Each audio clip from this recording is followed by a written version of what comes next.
Have you ever woken up in the middle of the night, replaying something you said, and felt a wave of regret wash over you? Why did I say that? Why couldn't I have stayed calm? Those words flew out of my mouth in anger, and they hurt the other person, and then they turned around and hurt me too. Anger is strange, isn't it?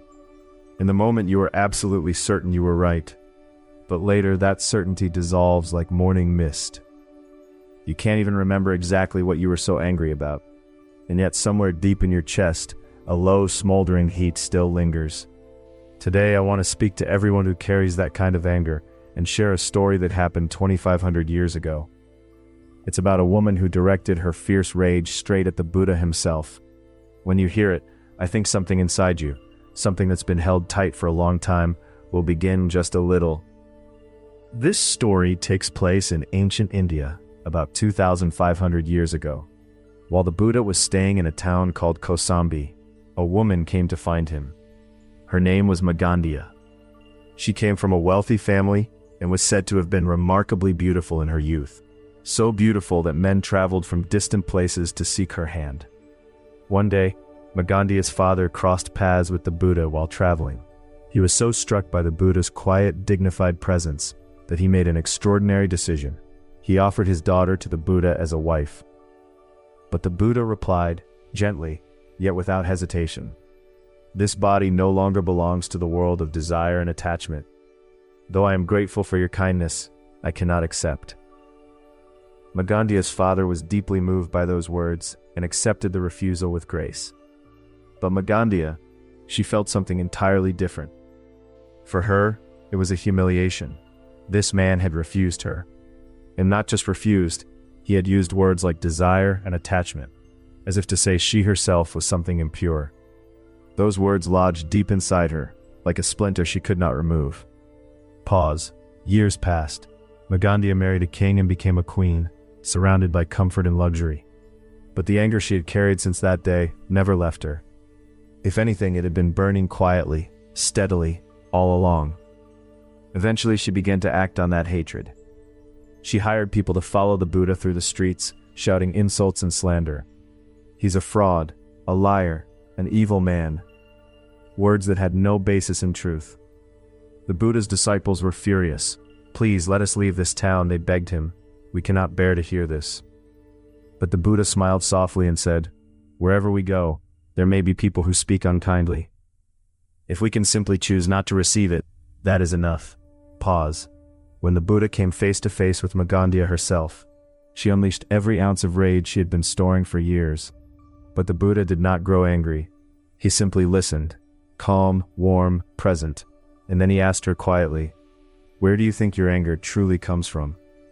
That one question began to move something inside her, something that had been frozen for a very long time. Where does your anger truly come from? This question the Buddha posed cut straight to the heart of what anger really is.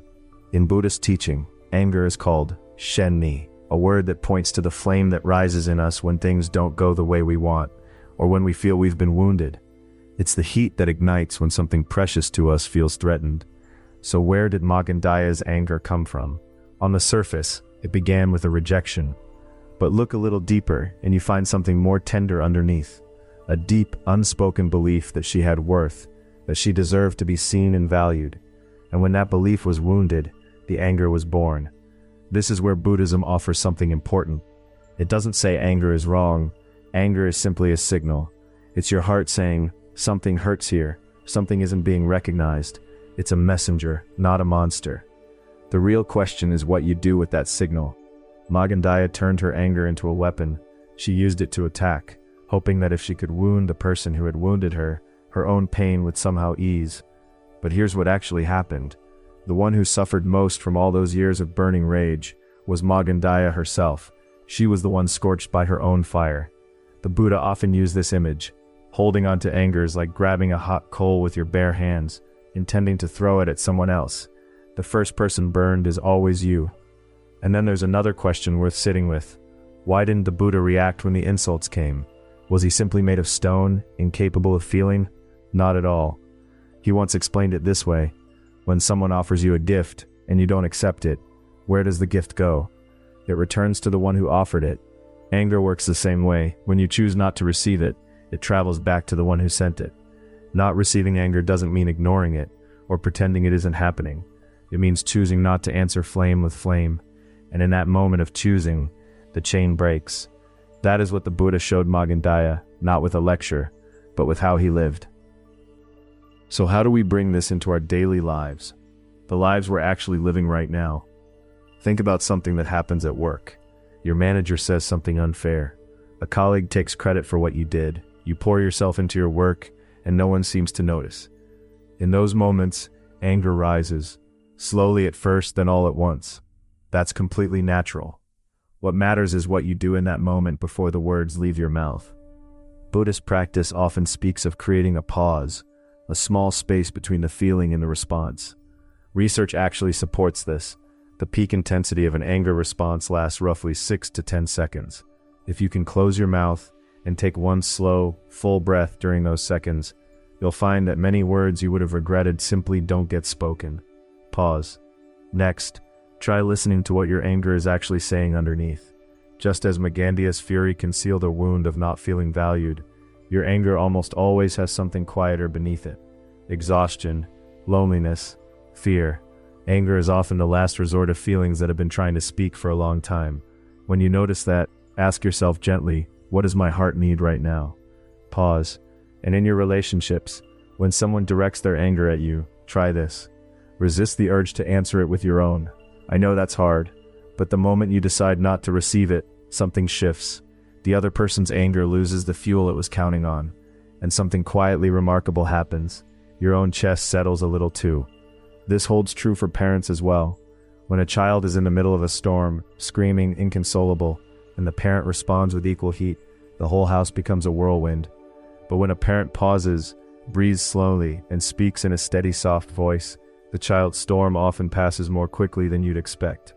Your calm becomes a mirror for them. Pause. I want to be clear, this is not about suppressing your feelings. Swallowing anger and burying it deep inside, that wounds both body and heart. The practice is something different. When you feel anger rising, simply name it first. I'm angry right now. Just that. That one small act of recognition turns down the fire on its own. In Buddhism, this is called observing the mind, not being swept away inside the anger, but watching it from a gentle distance. That is where releasing begins. If I were to bring everything we've talked about today down to a single thought, it would be this. Your anger doesn't make you a bad person. Magandiya carried her anger for years, not because she was weak, but because she had been genuinely deeply hurt. Anger is what a wounded heart does when it's trying to survive. It's a sign of life, not a character flaw. But you don't have to keep holding the hot coal forever. At some point, it's okay to set it down. And when you do, when you finally release it, the burns on your hands can begin to heal. The Buddha never blamed Magandiya. He simply stayed present with her. He kept asking, kept listening, kept offering his quiet steadiness. And that gentleness, that unhurried warmth, slowly melted what had been frozen in her for so long. If there's anger living inside you right now, start here. Just acknowledge it. Say to it, I see you. You're here. That's all. You don't have to fix it tonight. You don't have to understand it all at once. Thank you so much for being here and listening all the way through. The fact that you're taking this time, sitting with your own heart, treating it with care, that means something. Tonight, if you can, let your shoulders drop just a little.